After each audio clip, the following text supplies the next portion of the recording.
অতি বাম আর অতি ডান মিলে সরকার উৎখাতে কাজ করছে বলছেন শেখ হাসিনা। এদিকে শিক্ষামন্ত্রীর পদত্যাগ দাবি জয়নুল আবদিন ফারুকের। জানাবো তারেককে নিয়ে টালমাটাল বিএনপি এবং সর্বশেষ জানাবো শিক্ষা প্রতিষ্ঠান বন্ধ নিয়ে শিক্ষামন্ত্রী কি তালগোল পাকাচ্ছেন।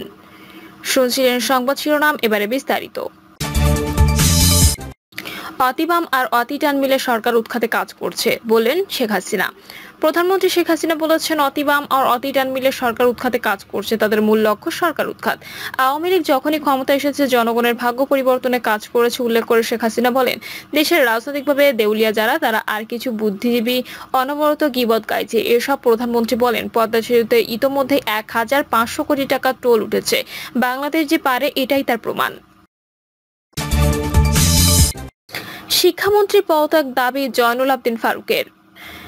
বিএনপি চেয়ারপারসন উপদেষ্টা সাবেক চিফ হুইপ জয়নুল আবদিন ফারুক বলেছেন, তীব্র এই তাপপ্রবাহ যেখানে স্কুল কলেজ বন্ধ করবে শিক্ষামন্ত্রী, সেখানে স্কুল কলেজ বন্ধ করতে হয় আদালতকে। যে শিক্ষামন্ত্রী সাধারণ অভিভাবক ও কোমলমতি বাচ্চাদের কথা ভাবে না, সেই শিক্ষামন্ত্রী আমরা পদত্যাগ চাই। শুধু ঘরের মধ্যে বসে না থেকে সাধারণ জনগণের কথা ভাবেন। জয়নুল আবদিন ফারুক বলেন, সরকারকে বলবো পদত্যাগ করুন, দেশের মানুষকে বাঁচান। লুট করবেন আপনারা, দুর্নীতি করবেন আপনারা, আর তার প্রভাব সাধারণ জনগণের উপর পড়বে, এটা হতে পারে না। গত 15 বছরের অন্যায় অত্যাচারের মধ্য দিয়ে সরকার ক্ষমতায় আছে, বিনা কারণে দেশের অনেক মানুষকে গুম করেছে, খুন করেছে, অন্যায়ভাবে গ্রেপ্তার নির্যাতন করেছে। এই তাপপ্রবাহে আওয়ামী লীগ নিশ্চয় বসে আছে কেন? তিনি আরো বলেন, শিক্ষা প্রতিষ্ঠান খোলা যে সিদ্ধান্ত তিনি নিয়েছেন এর জন্য তার বিরুদ্ধে মামলা করা উচিত। তারেককে নিয়ে টালমাটাল বিএনপি। তারেক জিয়ার একের পর এক সিদ্ধান্ত নিয়ে বিএনপিতে টালমাটাল অবস্থা সৃষ্টি হচ্ছে। তারেক জিয়া তার পছন্দের ব্যক্তিদেরকে দলে রাখছেন, অপছন্দের ব্যক্তিদেরকে দল থেকে বের করে দিচ্ছেন। সিদ্ধান্ত গ্রহণের ক্ষেত্রে কোনো নিয়ম নীতি মানা হচ্ছে না, গঠনতন্ত্রকে বুড়ো আঙুল দেখানো হচ্ছে এবং এক ধরনের স্বেচ্ছাচারিতা দলের ভেতরে চলছে। এ নিয়ে বিএনপির মধ্যে সৃষ্টি হয়েছে তীব্র অসন্তোষ এবং কোন্দল। সাম্প্রতিক সময়ে সুপ্রিম কোর্ট আইনজীবী সমিতির নির্বাচনে ব্যারিস্টার মাহবুবউদ্দিন খোকন নির্বাচিত হয়েছিলেন। দল তাকে আদেশ করেছিল দায়িত্ব গ্রহণ না করার জন্য, কিন্তু দলের সিদ্ধান্ত উপেক্ষা করে তিনি সুপ্রিম কোর্ট আইনজীবী সমিতির সভাপতির পদটি গ্রহণ করেন। আর তার এই পদ গ্রহণের কারণে জাতীয়তাবাদী আইনজীবী ফোরাম তাকে অব্যাহতি দিয়েছিলেন, কিন্তু এই অব্যাহতি শেষ পর্যন্ত টেকেনি। এখন তাকে দলে রাখার সিদ্ধান্ত যেমন নেওয়া হয়েছে, তেমনই সুপ্রিম কোর্ট আইনজীবী সমিতির সভাপতি পদে থাকার জন্য নির্দেশনা দেওয়া হয়েছে। তারেক জিয়ার এই সিদ্ধান্তে বিএনপির আইনজীবীদের একাংশ যারা মাহবুবউদ্দিন খোকনের বিরুদ্ধে তারা ক্ষুব্ধ হয়েছে। বিশেষ করে সাবেক অ্যাটর্নি জেনারেল মোহাম্মদ আলী সহ সিনিয়র আইনজীবীরা বলেছেন, তারেক জিয়ার নির্দেশেই তারা খোকনের ব্যাপারে এই সিদ্ধান্ত নিয়েছিলেন। আবার তারেক জিয়াই তার সিদ্ধান্তে পরিবর্তন করলেন। মাঝখান থেকে তারেক জিয়া তাদেরকে অসম্মান করবেন বলে সিনিয়র আইনজীবী মনে করেন। তারেক জিয়ার পরামর্শে তারা মাহবুবউদ্দিন খোকনকে দায়িত্ব না নেওয়ার পরামর্শ দিয়েছিলেন, কিন্তু তারেক জিয়া এখন মাহবুবউদ্দিন খোকনের সঙ্গে কথা বলে বিএনপি যুগ্ম মহাসচিব পদে যেমন আছেন, তেমনি সুপ্রিম কোর্টের আইনজীবী সমিতির সভাপতি পদেও বহাল থাকছেন। বিএনপির মধ্যে প্রশ্ন উঠেছে, মাহবুবউদ্দিন খোকন যদি নির্বাচন করে এবং জিতে দায়িত্ব গ্রহণ করতে পারে, তাহলে উপজেলা নির্বাচনের প্রার্থীরা কি দোষ করলো? বিএনপির স্থায়ী কমিটির সিদ্ধান্ত হলো বর্তমান সরকারের অধীনে কোনো নির্বাচনে বিএনপি অংশগ্রহণ করবে না। আর এই ধারাবাহিকতায় বিএনপি বিভিন্ন পেশাজীবীদের নির্বাচনও বর্জন করছে। এর আগে বিএনপি নিয়ন্ত্রিত ড্যাব চিকিৎসকদের বিএমএ নির্বাচনে বর্জন করেছিল, প্রকৌশলীদের নির্বাচনেও বিএনপি সরে গিয়েছিল। আর এরকম একটি পরিস্থিতিতে সুপ্রিম কোর্ট আইনজীবী সমিতি নির্বাচনে কেন বিএনপি অংশগ্রহণ করলো, সেটি যেমন একটি বড় প্রশ্ন, তার চেয়ে বড় প্রশ্ন হলো যে একই সিদ্ধান্ত এক একজনের ব্যাপারে এক এক রকম হবে কেন? এ নিয়ে বিএনপি নেতারা ক্ষোভ প্রকাশ করেছে। বিএনপি মহাসচিব মির্জা ফখরুল ইসলাম আলমগীর আজ দলের কিছু বিক্ষুব্ধ নেতাকর্মীদেরকে বলেছেন, এই সমস্ত কিভাবে হচ্ছে আমি জানি না, আপনাদের যদি কোনো কিছু বলার থাকে আপনারা লন্ডনে যোগাযোগ করেন।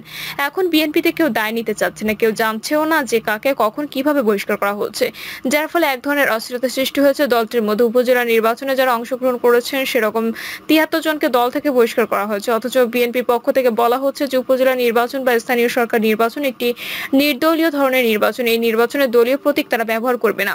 অনেক বিএনপি নেতা মনে করেন যে দলীয় প্রতীক ব্যবহার না করার সিদ্ধান্তটা সঠিক ছিল, কিন্তু কেউ যদি ব্যক্তিগত উদ্যোগে উপজেলা নির্বাচনে অংশগ্রহণ করে তাহলে সেটি তার নিজস্ব ব্যাপার, এর জন্য দল থেকে বহিষ্কার করা বাঞ্ছনীয় নয় বলে বিএনপির বেশিরভাগ নেতাকর্মীরা মনে করেন। আর এই কারণে বিএনপির সব নেতারাই হাল ছেড়ে দিয়েছেন এবং তারা এখন তিক্ত বিরক্ত বটে।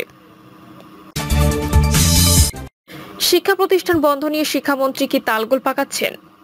করোনাকালে প্রায় 2 বছর দেশের সব শিক্ষা প্রতিষ্ঠান বন্ধ ছিল। শিক্ষার ক্ষতি নিয়ে সে সময় অনেকে কথা বলেছেন, অনেকে আহাজারি করেছেন, কিন্তু তৎকালীন সময় শিক্ষামন্ত্রী এবং শিক্ষা উপমন্ত্রীর সিদ্ধান্ত অনড় ছিলেন। তারা বলেছেন জীবন সবচেয়ে মূল্যবান, জীবনের চেয়ে গুরুত্বপূর্ণ কিছু নেই। তাই তারা অনলাইনে ক্লাস চালু রাখেন এবং যতক্ষণ পর্যন্ত দেশের স্বাস্থ্য পরিস্থিতি স্বাভাবিক না হয় ততক্ষণ পর্যন্ত শিক্ষা প্রতিষ্ঠান খোলা রাখার সিদ্ধান্ত নিয়েছিলেন। যদিও সেই সময় বিশ্বের বিভিন্ন দেশে শিক্ষা প্রতিষ্ঠান খুলে দেওয়ার পরও বাংলাদেশের শিক্ষা প্রতিষ্ঠান খুলতে গড়িমসি করা হয়েছে এবং নজিরবিহীন ধীর নীতি অনুসরণ করা হয়েছিল। এটি নিয়ে তৎকালীন সময় শিক্ষা মন্ত্রণালয় সমালোচিত হয়েছিল। এবার আবার শিক্ষা প্রতিষ্ঠান খোলা রাখার জন্য শিক্ষা মন্ত্রণালয়কে মরিয়া দেখা যাচ্ছে। এখন আগে শিক্ষামন্ত্রী নিয়ে ডক্টর দীপুমণি এখন সমাজ কল্যাণ মন্ত্রণালয়ের দায়িত্ব নিয়েছেন, কিন্তু মহিবুব হাসান চৌধুরী, যিনি ডক্টর দীপুমণির সঙ্গে শিক্ষামন্ত্রীর দায়িত্ব পালন করেছিলেন, তিনি এখন শিক্ষামন্ত্রীর দায়িত্ব গ্রহণ করেছেন। তিনি এখন শিক্ষা প্রতিষ্ঠান খোলার জন্য মরিয়া তৎপরতা চালাচ্ছেন। কেন শিক্ষা প্রতিষ্ঠান খোলা রাখতে হবে? কোমলমতি শিশুদের স্বাস্থ্য ঝুঁকি নিয়ে কেন পড়াশোনা অব্যাহত রাখতে হবে? এ নিয়ে বিশিষ্টজনদের মধ্যে নানামুখী আলোচনা হচ্ছে। বিশেষ করে আবহাওয়া পরিস্থিতি যখন একের পর এক হিট অ্যালার্ট দিচ্ছে, তাপমাত্রা পারদ যখন দিন দিন চড়ছে, তখন শিক্ষা প্রতিষ্ঠান খোলা রাখা নিয়ে শিক্ষা মন্ত্রণালয়ের সিদ্ধান্ত বিভিন্ন মহলে উদ্বেগ সৃষ্টি করেছে। সংশ্লিষ্ট মহল মনে করছে যে শিক্ষা মন্ত্রণালয় একগুঁয়েমি করছে এবং শিক্ষা প্রতিষ্ঠান খোলা নিয়ে বাড়াবাড়ি রকমের অবস্থান গ্রহণ করছেন। সকলেই দাবি করেন যে এখন বাংলাদেশ ডিজিটাল হয়েছে, সেখানে অনলাইন শিক্ষা কার্যক্রম চালু করা সহজে যেতে পারে এবং করোনার সময় শিক্ষার্থীরা এবং শিক্ষকরা অনলাইন শিক্ষা কার্যক্রম অভ্যস্ত হয়ে উঠেছেন। তাছাড়া এবার যে গরম পড়েছে, যে কয়দিন শিক্ষা প্রতিষ্ঠান খোলা রাখা হয়েছিল তাতে শিক্ষার্থীদের মধ্যে ব্যাপক স্বাস্থ্যহানির ঘটনা ঘটেছে। বিভিন্ন স্থানে বহু শিক্ষার্থী অসুস্থ হয়ে পড়েছে। শিক্ষা প্রতিষ্ঠান একটি রুটিনের দ্বারা পরিচালিত হয়, যেমনটি শিক্ষামন্ত্রী বলেছেন। সেই রুটিনে অনেকগুলো বন্ধ থাকে। বিভিন্ন কারণে বন্ধ রাখতে হয় শিক্ষা প্রতিষ্ঠান, যেমন গ্রীষ্মের ছুটি শিক্ষা প্রতিষ্ঠানগুলো বন্ধ থাকবে, যেটি জুনে যাওয়ার কথা।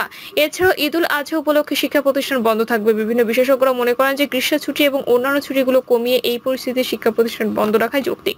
কারণ শিক্ষার্থীরা যদি শিক্ষা প্রতিষ্ঠানে গিয়ে অসুস্থ হয়ে পড়ে এবং কোনো দুর্ঘটনায় পড়ে পতিত হয়, তাহলে এটির দায়িত্ব শুধু একা শিক্ষামন্ত্রীর উপর বর্তাবে না, পুরো সরকারের উপর বর্তাবে।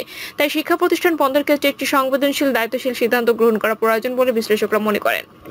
তারা মনে করেন যে শিক্ষা প্রতিষ্ঠানের শিক্ষার্থীদের জোর করে এই তীব্র তাপদাহের মধ্যে নেওয়ার ফলে একটি অবিশ্বাসের সম্পর্ক হচ্ছে। শিক্ষার্থী এবং অভিভাবকদের মধ্যে একটি সুসম্পর্কের মেলবন্ধনে একটি শিক্ষা প্রতিষ্ঠানের জ্ঞান চর্চার জন্য জরুরি। অথচ শিক্ষা প্রতিষ্ঠানগুলো যদি কর্তৃপক্ষ জোর করে খোলা রাখে, তাহলে স্বাভাবিক পরিবেশটি নষ্ট হয়ে যায়। সংশ্লিষ্ট সকলে মনে করে যে অস্থিরতা না করে, একগুঁয়েমি না করে শিক্ষামন্ত্রী একটি দায়িত্বশীল ভূমিকা গ্রহণ করবেন এবং শিক্ষা প্রতিষ্ঠান খোলা রাখার ব্যাপারে তার অবস্থান পুনর্বিবেচনা করবেন।